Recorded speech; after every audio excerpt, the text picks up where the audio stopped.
Hi, I'm Brendan Sheridan, ex-jump jockey, now IHRB official, which is clerk of the course. I come from a little village called Kill. It's just across the road there from Goffs. My family never really had anything to do with horses. My dad worked on a farm for Crew Duncan. He looked after the farm with my grandfather. There was about 200 acres. We were reared. We were living in the house there on the farm, and we were reared on the farm with dad and mum there. I have 3 brothers and a sister. We grew up around animals all our life, but never anything really to do with horses. As I said, went to school in Kill. In actual fact, Brendan Powell, Ruby Walsh, Katie Walsh and their dad Ted Walsh, and also Tom Taff and myself were in the same school, and all of us won nationals. Like Tom Taff won an Irish national, Katie won an Irish national, I won an Irish national, Ruby won both nationals, Brendan Powell won an English national, and Ted won both nationals. So for a small little village and a small little school, it wasn't too bad. My introduction to racing, really, I used to go to Punchestown. We loved Punchestown. The schools, all the schools around the area closed down, and my dad used to get the tractor and trailer. He used to work on the regulation at the bottom of the hill in Punchestown as you run down the hill, and my dad used to work there on that fence, but he used to bring us and my cousins and as many as we could get, and we'd go on the back of the trailer. He'd put a canopy over the trailer in case it'd be raining. We'd all pile in, bring our sandwiches and our kettle, and we'd get there and we'd boil the kettle and have our sandwiches there sitting around and enjoying the day. But at the back of my mind, I was always thinking about the horses. From a very young age, I'd always come home from school and I'd watch horses on TV, and I used to love coming home watching Cheltenham. And I just sort of grasped it, and I said I'd love to be a jockey.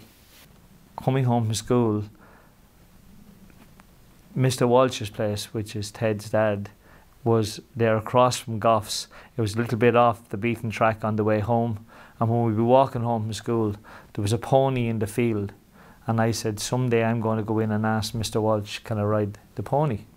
But anyway, this day I got the courage up to go and do it. So I went home a different way than my brothers, and I went in and hi, my name is Brendan Sheridan.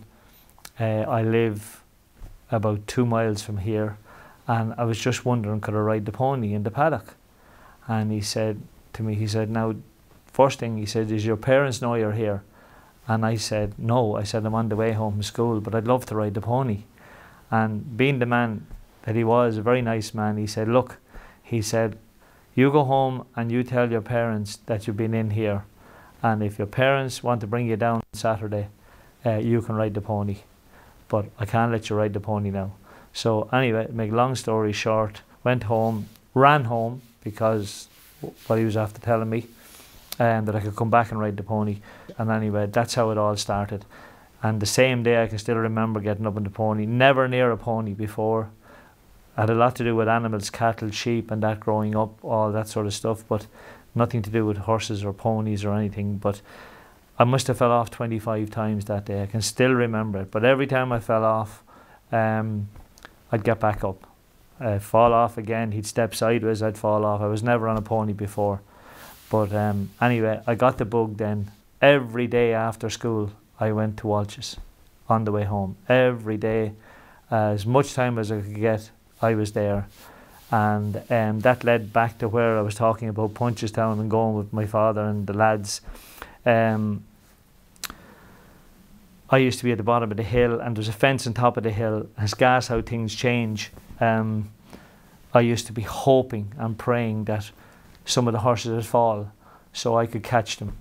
And when they jump and no faller, I used to be raging, I'd be in bad form. But when they'd fall, I'd run for miles to catch one. And when I did, then I'd get up on it, but I'd go the opposite way. Instead of hacking back up to the stands and sort of giving the horse back, I'd go the opposite way. I'd go down Sheila Brooks, anyone that knows Punchestown, I'd go that way, get a good spin on him and hack back up the hill.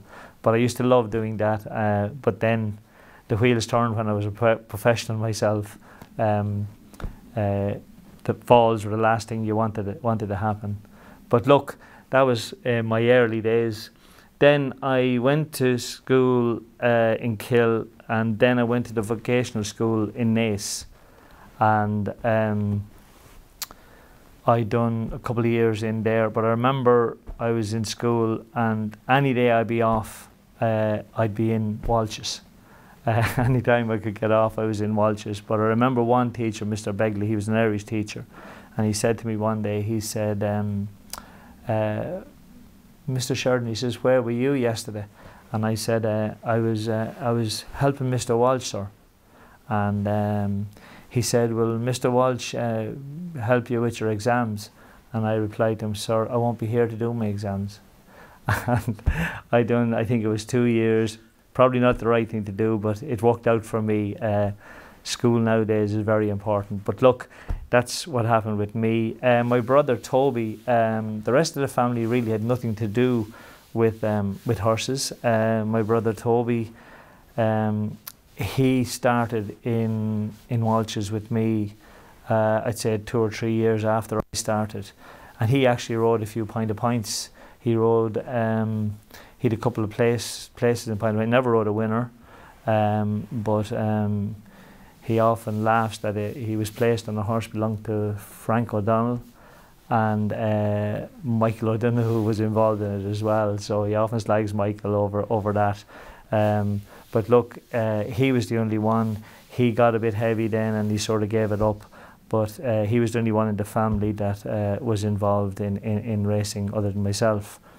And to work for Mr. Walsh full time, as I said, Ted was top amateur at the time. He was 11 times champion, but there were some great amateurs then. Like, I started at a time when there was great riders. Like, I was a kid there. There was Ted, there was John Fowler, Colin Magner, Timmy Jones, John Queally, like some great jockeys, Frank Codd. There's loads of them I'm forgetting. Niall Madden. Like, they were all, you know, brilliant riders. I'm forgetting half of them, but that's the era I started. But look, I was lucky in the sense that I was in a good place, a great grounding. Ted's mother, she was a great woman. In actual fact, anyone that walked there, and there were some great guys there too in the yard through the years. There was Seamus Kelly, there was Timmy Flynn, you know, some great lads down through the years that was there. We used to have great crack riding out. Joe Gibbons, Michael O'Donoghue, John O'Kelly, Peter O'Reilly, all those lads. People in racing know them lads, and if you didn't learn, you were in trouble. But riding in Point of Points, I didn't ride in Point of Points for that long. I think maybe 2 seasons, 3 maybe at the most. But I remember one day in Punchestown, it just shows you the way things have changed. I rode a horse called Ballygarvey, and he fell at the second fence. It was the first race, I think, and he fell at the second fence and he got loose. And the old reservoir in Punchestown there was in front of the stand. There's a new one there now, but the old one, he got loose and he galloped up past the stands and he jumped into that, and he swam around, I'd say, for 5 minutes, but eventually got him out anyway. And he was also in the last race, in the maiden, and I was riding another mare, a little mare called Ostend. I was hoping that the race would get divided because they were going to run him again, and they did run him again. After falling in the first race, ran him again, and I won both divisions. I won the first division on Ostend and I won the second division on Ballygarvey. Just shows you how times have changed. But look, that was then, this is now. My first winner as an amateur was a horse called Max Son in an amateur hurl in Tramore. That was my first winner as an amateur. I think I was 17. That was in 1977. You know, Walsh's, for it wasn't a big yard, it was a small enough yard. I was riding as an amateur at the time, but they had some great success. And the way that the bossman used to train, like, it's totally different than nowadays. Like, we used to gallop. There was a field up in Baldonnell, and we used to load up the horses and we'd go there with good horses. Now there was plenty of nice bumper horses and good jumping horses, but we'd go there and we'd drop the ramp and we'd go in.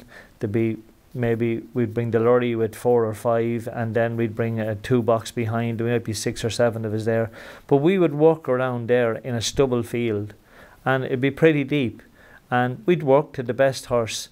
But when you look nowadays where we are with gallops, and you look back then, I think, you know, and maybe looking back then, if you got a horse with a cut heel or something, that's the most you get. The old-fashioned national hunt breeding, I think, was a tougher horse. And but you know, that was what we done then, and we galloped mostly on grass. We had a ploughed gallop, a little 2 or 3 furlong, maybe not even that, around the field over in Duns, as we called it, there at the back of the yard. We didn't have many horses at the time, but the horses that we did have, there was a lot of success with them.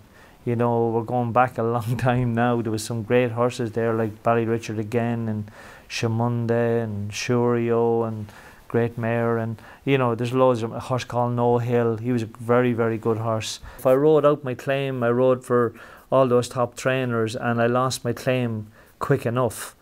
You know, when you're claiming 7 as an amateur, and if you're lucky enough to get on the right horses, and you can ride a bit, you will be used a lot.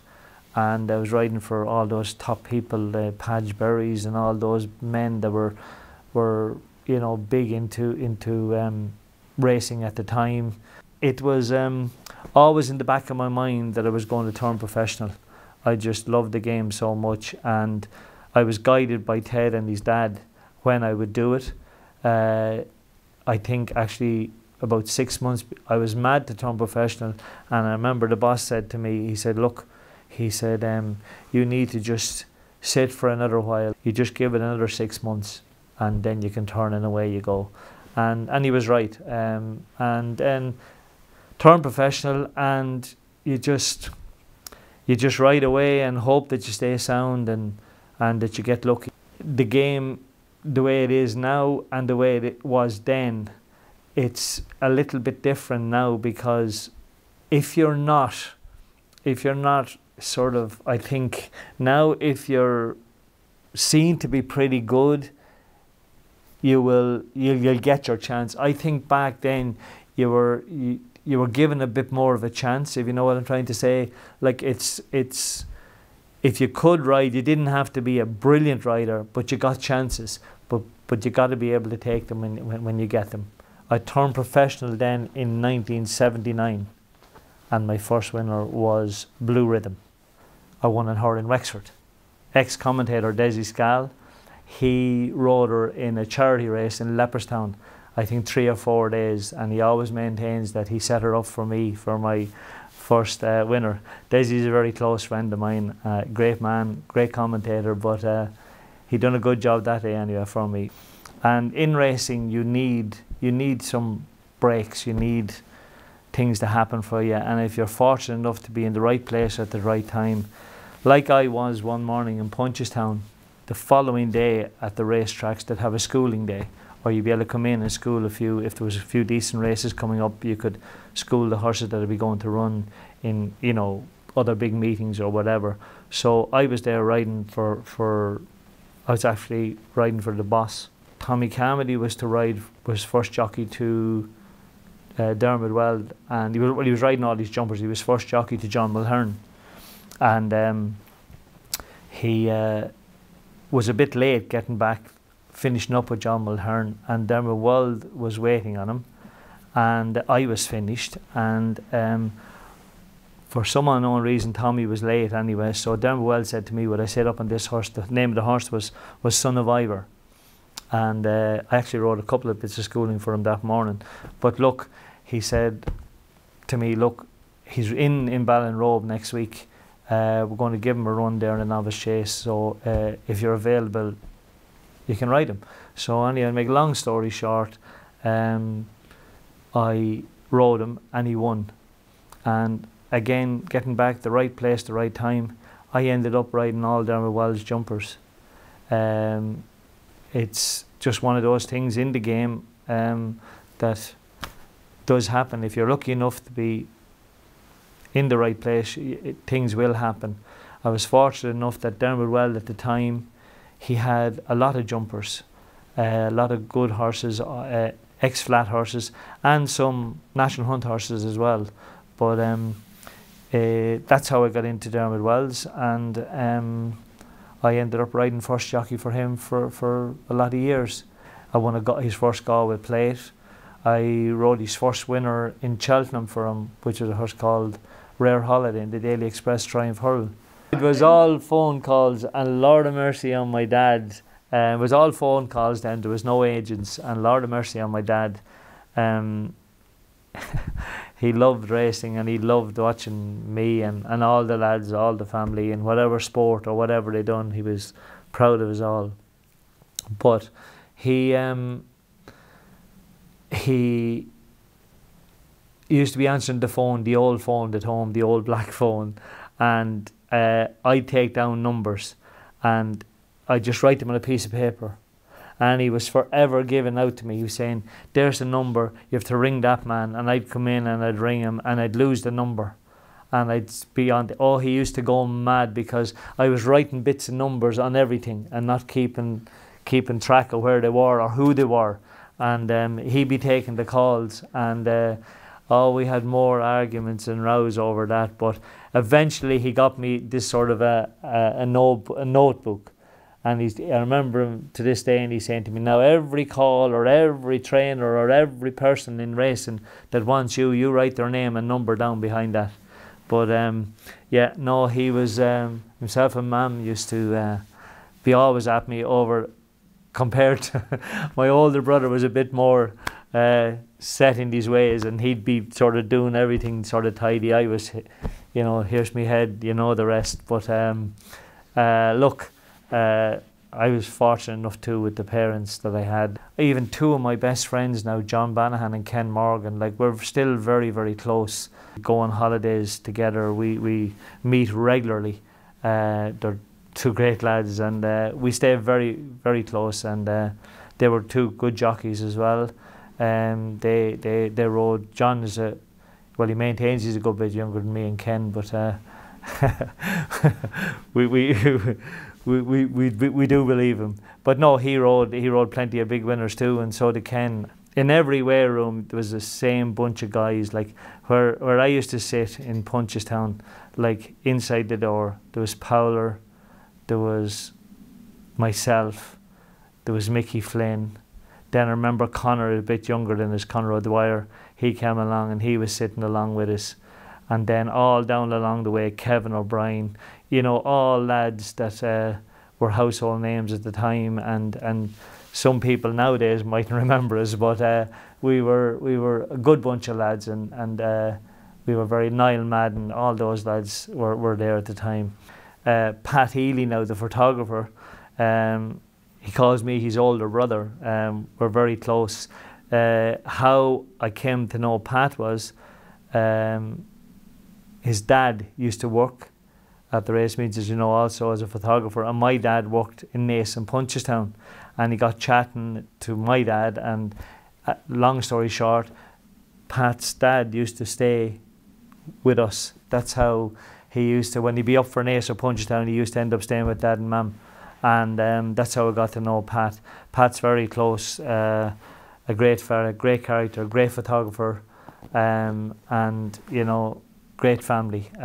All his family are lovely people. We used to get some store horses in from different people, and Paddy Donovan used to always send us a couple of horses at the time, and he sent this horse, Chestnut Horse by Le Bavard, and wasn't the best walker. If you were walking beside him, like he used to swing one of his near four, and but look, he could gallop. Anyway, he was a young horse coming in. We got going with him, and he was one of them old-fashioned type of horses, you know, which I like myself. I'd much prefer a horse that you have to sort of ask to do something than a horse carry you, and then at the end when you let him down, there isn't much there.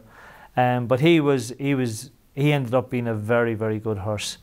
You know, he probably, I was fortunate enough to ride plenty of decent horses, and I'd say Barney Burnett was probably the best horse I rode. He mightn't be everyone's cup of tea, but to me, he was the real article. He could gallop, you know, he'd his own. He wasn't an outstanding jumper, but he'd his own way of jumping. You know, he was just one of those horses that in any sort of a race, no matter how much pace was on or whatever, he was well able to go. And what I loved when, you know, horses were falling away, he'd just keep galloping. But look, I won a lot of the good hurl race. I remember it was the BMW final. I could be wrong now on that race, but in Punchestown, it was like a champion hurl. Like, I think I won, and I won well, but I think there was a couple of English runners. Could have been a horse called Floyd. Maybe that was a different year. But Shannon Spray was in it. Deep Idol was in it. I think the Iliad was in the race. Weather the Storm, Another Story. Like, they were second, third, fourth, fifth, sixth, right back through. But like, he won well. Like, he galloped them into the ground. But look, as I said earlier, I was fortunate enough to ride plenty of good horses. And I think Barney Burnett, to me, was probably the best horse I'd ridden, you know, over jumps. I remember, I think it was 1991. I could stand to be corrected again, but I think it was. I was in Fairyhouse New Year's Day. I was in Fairyhouse, and I think Mr. Walsh and Ted's wife Helen was in Tremor with a couple of runners in each place. And Mr. Walsh came back. I don't think he was feeling too well on the way back home. And he came back and he had a heart attack and died. In actual fact, Ted's first runner as a trainer was a horse called Rock the Prince, which a lot of people will remember. And it was in the Theistis Chase, and he won. I rode him. That was Ted's first runner as a trainer, which was great. And then he kicked on from there. Whatever Ted had along the way, I rode them. And getting on, then I rode for, as you know, I was associated with Dermot Wild, and again, fortunate enough when I was riding for him that he had a couple of really nice jumping horses, and where he wouldn't have as many nowadays, but he had very good horses. Actually, a horse called General Idea, won a lot of good races on him. Won a lot of races on Fortune and Fame, another very good horse. I won 2 hurl races on Vintage Crop, who went on to win the Melbourne Cup. But, you know, again, I was lucky to be there at the time. He had a lot of good horses. I rode in America a couple of times for him. I rode in Belmont twice, and I rode in a place called Nashville in Tennessee for Dermot Weld. And I was fortunate enough also to ride in Australia, not for Dermot Weld, but I rode a winner in Australia actually. The Jockey's Challenge. Went out there with Ken Morgan, Tom Taff and Tommy Carmody. And it's gas. I'll give you a funny story. Tommy was out there the year before, and they loved him out there. The Australians, like, they loved their sport, but when they latch onto someone, and they latched onto Tommy, but we were riding in Adelaide, and Tommy got a fall, and he was a little bit concussed. So the end of the day, you had to go up and get your presentations. In actual fact, I rode the winner there, and we were going up for the presentation, and Tommy was standing behind me, and he tapped me on the shoulder, and he said, "Where are we?" And I said to him, I laughed, and I said to him, "There's no point in me telling you because you won't believe me." I said, "We're in Australia." But we had a good laugh after about it. But no, that was a great trip too, and we had a great time with the lads. And Tony O'Hare, another good commentator, he came along with us, and Sean Lynch. They were good trips. But then getting on to the other horses that I rode, I rode a very good horse for Willie Deacon called Garamycin. I won a couple of Power Gold Cups, and one of them was on him. The other one actually was on General Idea for Dermot Weld. But I was winning a race it was the Win Electric Final in Leopardstown. And I was just taking up the running on Garamycin, halfway up the run in, but there was a gap at the end of the rail about 50 yards from the winning line. And Podge Gill was after riding a horse was riding in the race. Well, he got a fall off a horse belonged to Con Power called You're On Your Own. And just as I was getting to the end of the rail, just taking up the running to go and win the race, and You're On Your Own came from the far side of the track right across and took me up the Amlins Road. And Mass Appeal went on and won it, I think with Mickey Flynn or Kevin O'Brien, I'm not too sure. But the name of the horse was You're On Your Own, and I was on my own up the Amlins Road. But look, get a bit of slagging over that. I was on a Question of Sport afterwards, what happened next, and that's what happened. I really don't know what is why he aims there so much with horses, but I'm sure it is because he had a lot of success there early on, and then the races sort of fall for his type of horse at that time of the year. So he just then he sort of lines up a lot of horses for there. I rode a lot of winners there for Dermot Weld. Like I won a lot of the maiden hurls, the winners hurls. Never won the Galway hurl, but I won the Galway plate on a horse called Kaiichi. He was a 5-year-old. He'd 11 stone 3.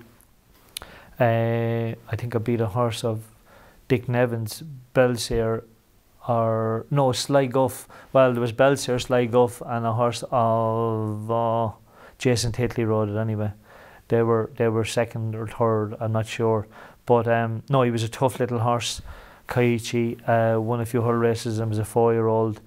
Ended up riding him in Cheltenham after, and I got beat a short head in the Arkle Chase. I think it was only his. No, I think that was before the Galway plate. I'm not sure. I think it was only his third run over fences, and yeah, it was before the Galway plate, and he got beat a short head in the Arkle Chase. But look, getting back to Galway, I was very successful there. I was leading rider there, I think, a couple of times. But the reason for that is because I rode for Dermot Weld, and he had a lot of winners there. Cheltenham was the be-all and end-all. You know, to me, it's a great look. It's Cheltenham, but as racetracks go, it's up and down. It's all on the turn, but that's Cheltenham. That's it. But it's not a big galloping track. But to ride there as a jockey, it's the be-all and end-all. If you have a ride in Cheltenham, you're top of the world, because it's a great place to ride. It's the buzz, everything. And even when I was riding there, you probably didn't appreciate Cheltenham as it should be, you know, as you should. My wife Anne Marie, she'd come to Cheltenham with me most times, and the year that I rode the winner there for Dermot Weld, she wasn't there.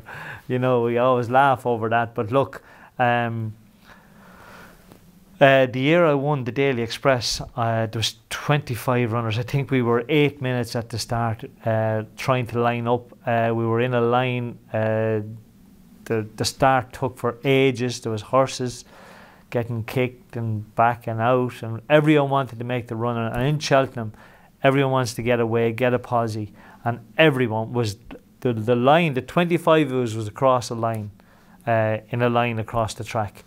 Anyway, got away, and a bit of hustle and bustle as it is in most races in Cheltenham, but there was 25 runners. I got a great run all the way around the inside, and got a good run down the hill and into the straight. I was about 5th, 6th down the inside. The gap opened up, the track opens up, and I got a good run. I jumped the last very well, and I beat Hugh Davis, and Charlie Swan, I think, was third on a horse called Vestra Sabu for Jim Bulger.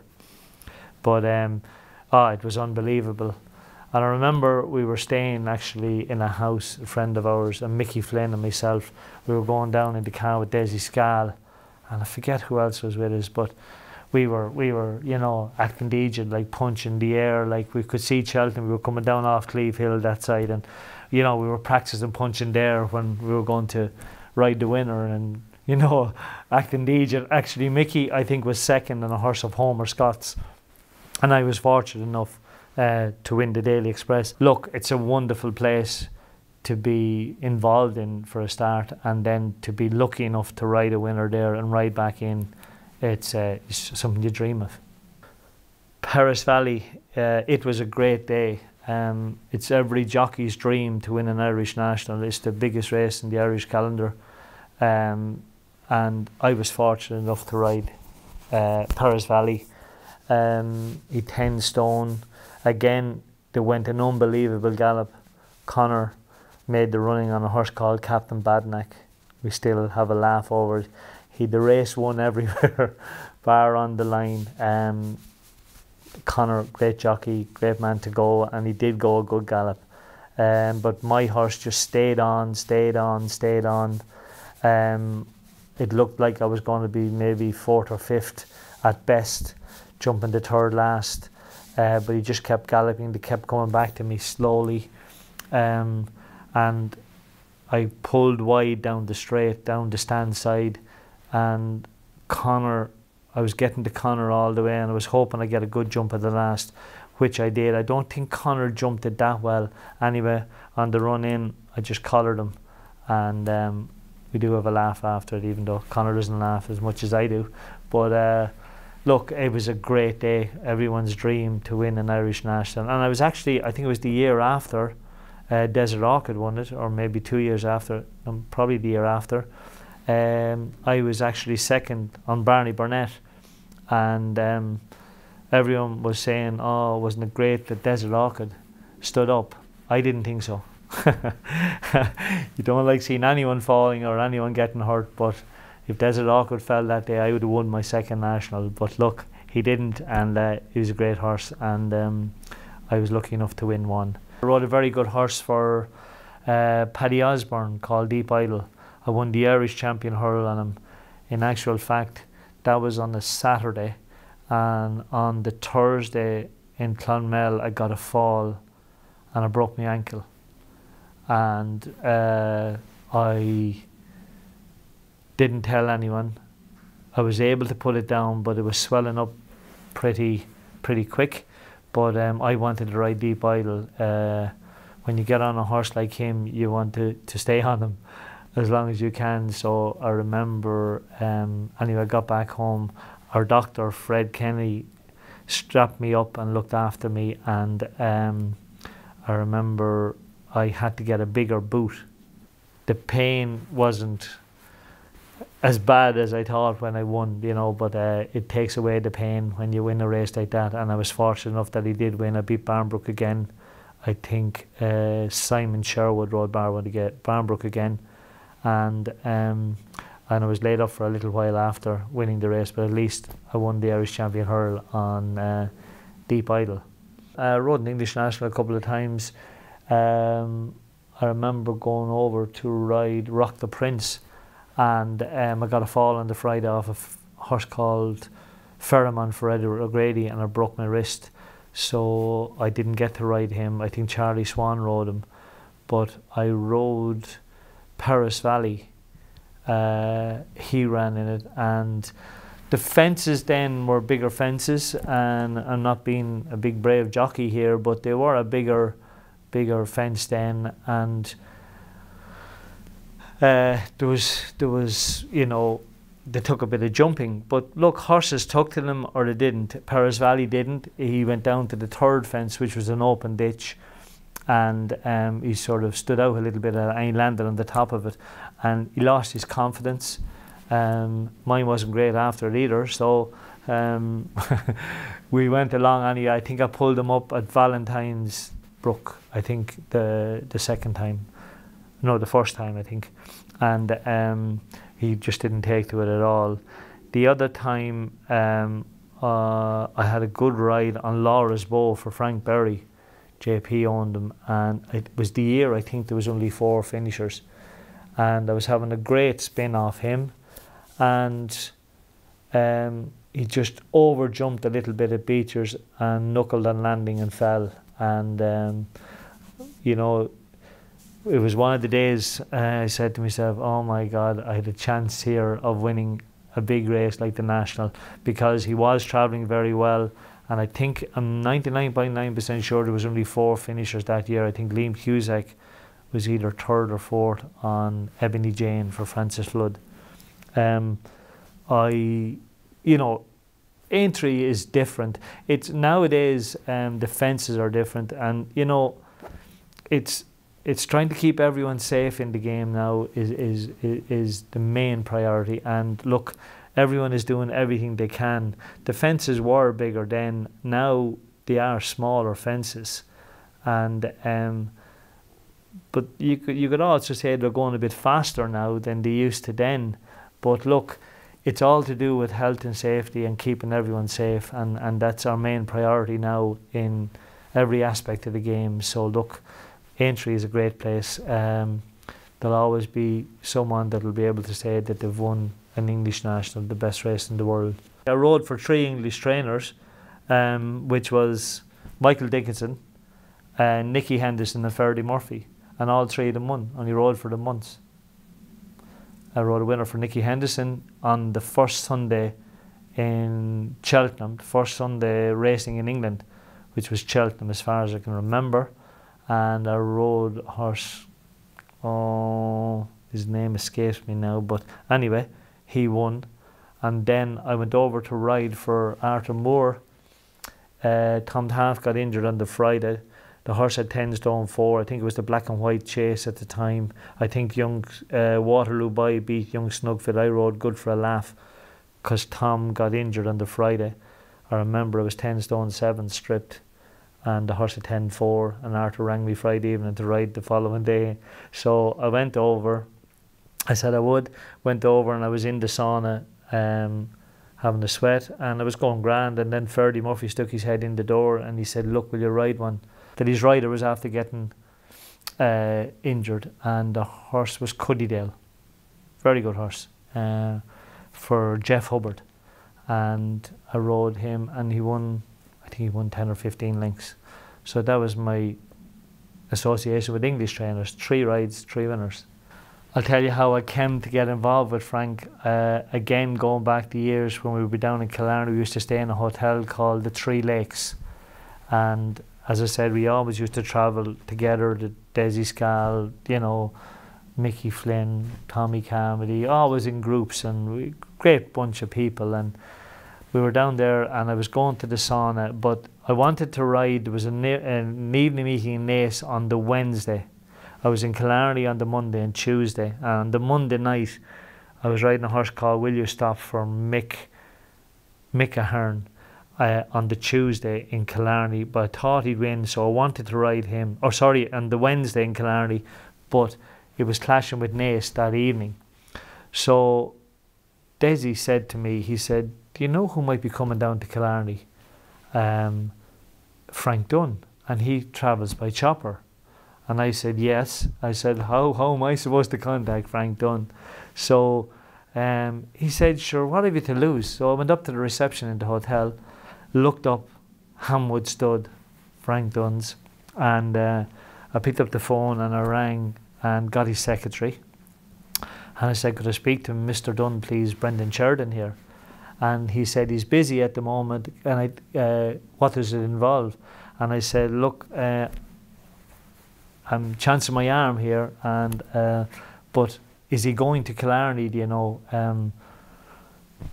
Because he travels by chopper, and I want to ride in Killarney and go back to Naas that evening, because I had 2 rides in Naas in the 2 hurdle races, which I also thought had a couple of chances.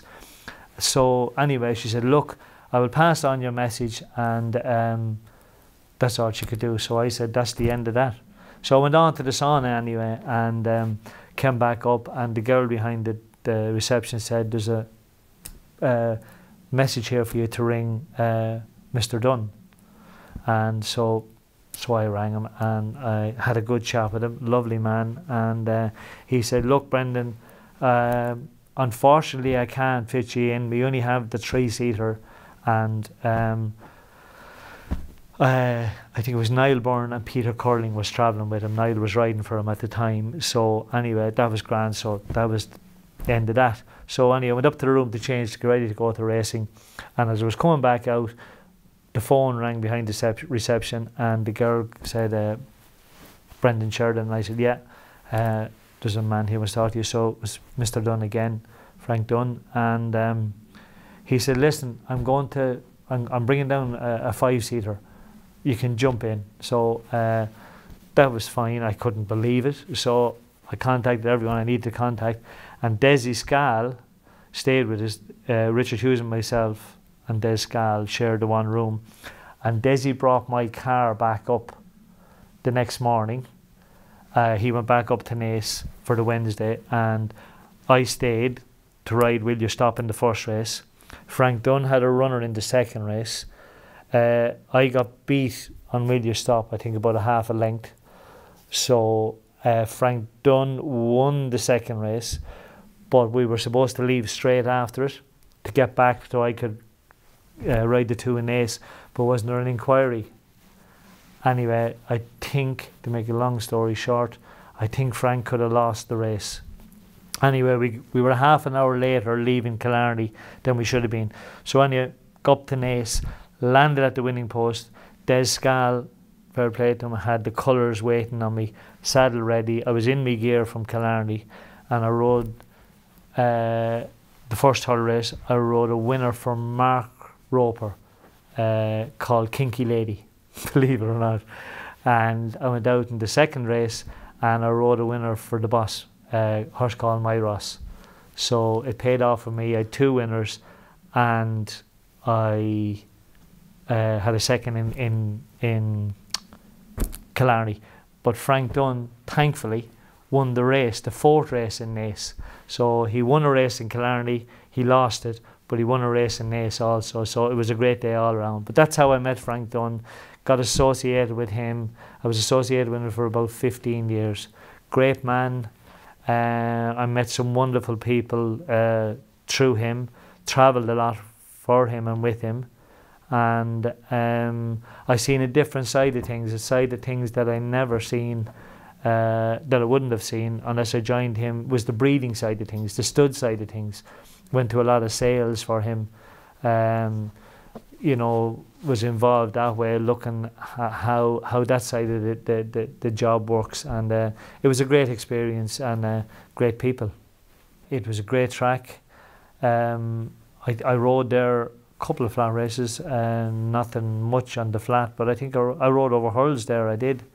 But a big galloping track, and it was situated in a great place, just on the outskirts of Dublin, and it was a pity to see it go. But the few times that I rode there was a great buzz, and I was there also. I led up a few times there, and there was always a great crowd and a great atmosphere.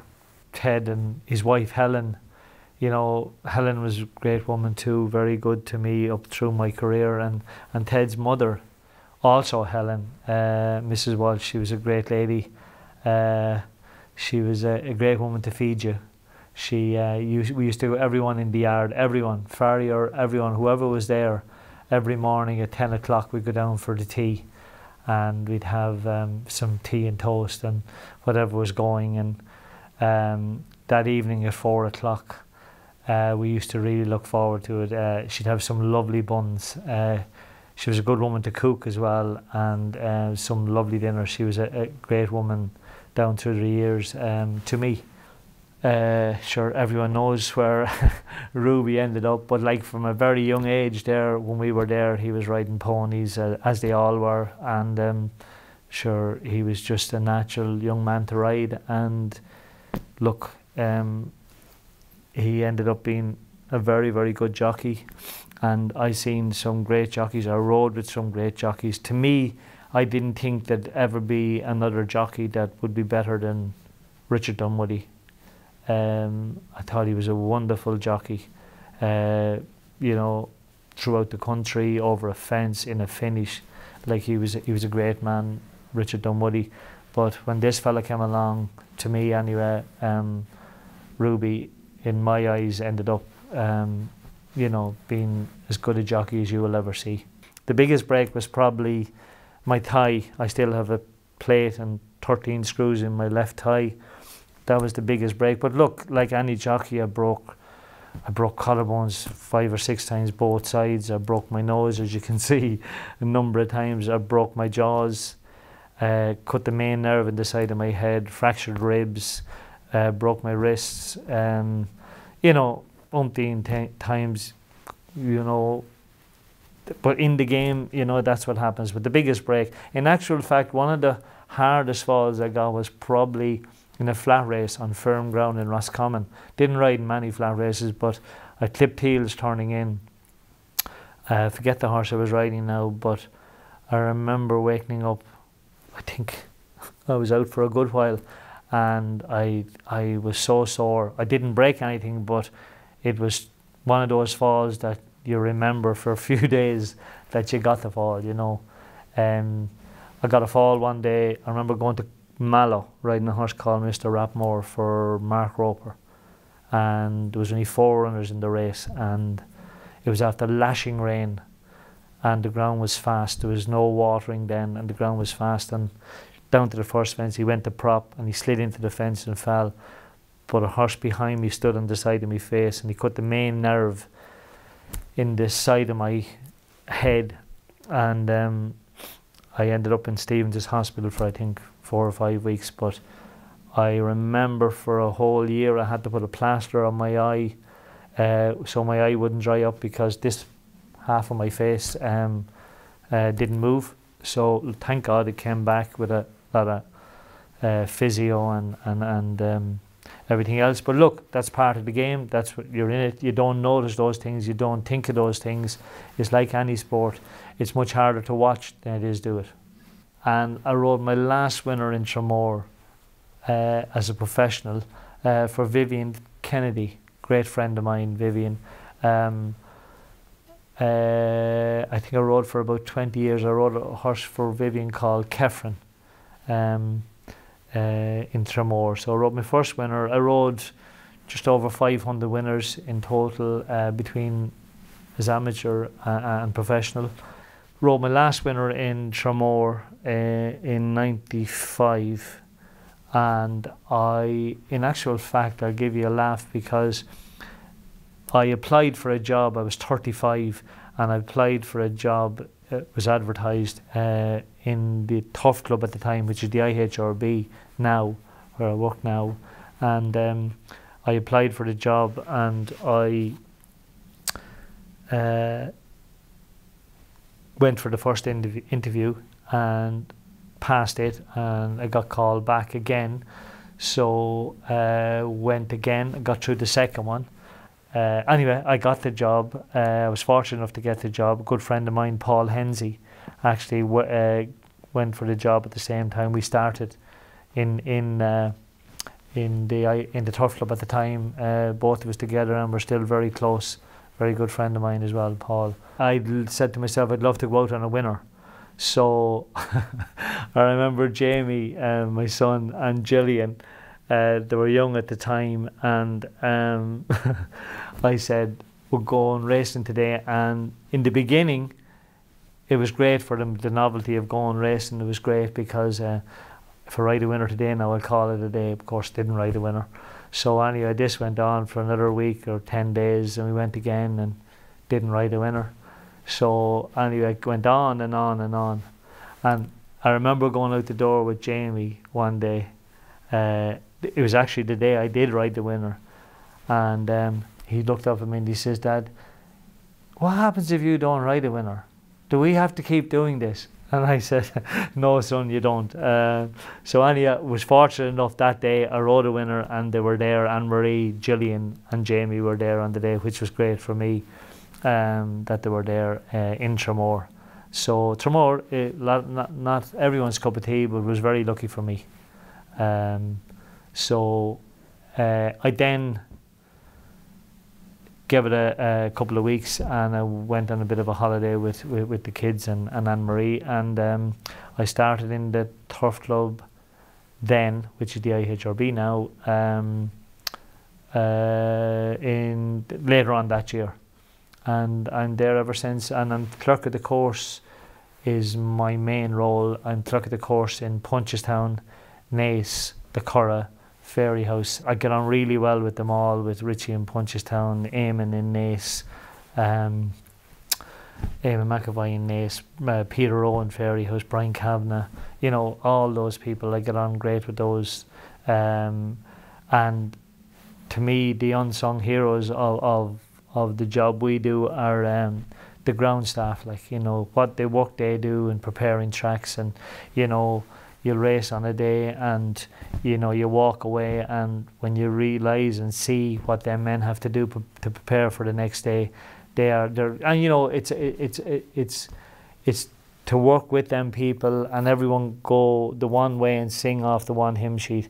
It's a difficult enough job, but it's a rewarding job. And look, that's where I am now. I'm with the IHRB, I think 28 years now, so don't know where the time has gone, but look, again, that's where we are now. As a jockey riding, my favourite track was Punchestown.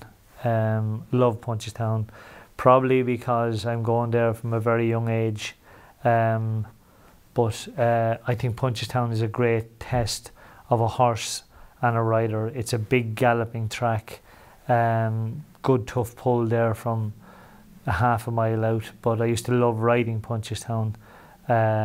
Great track, great chase track, great hurl track, and there's a cross country course there as well. So look, I think Punchestown, even now I'm clerk of the course there, I'm very lucky with the tracks I have.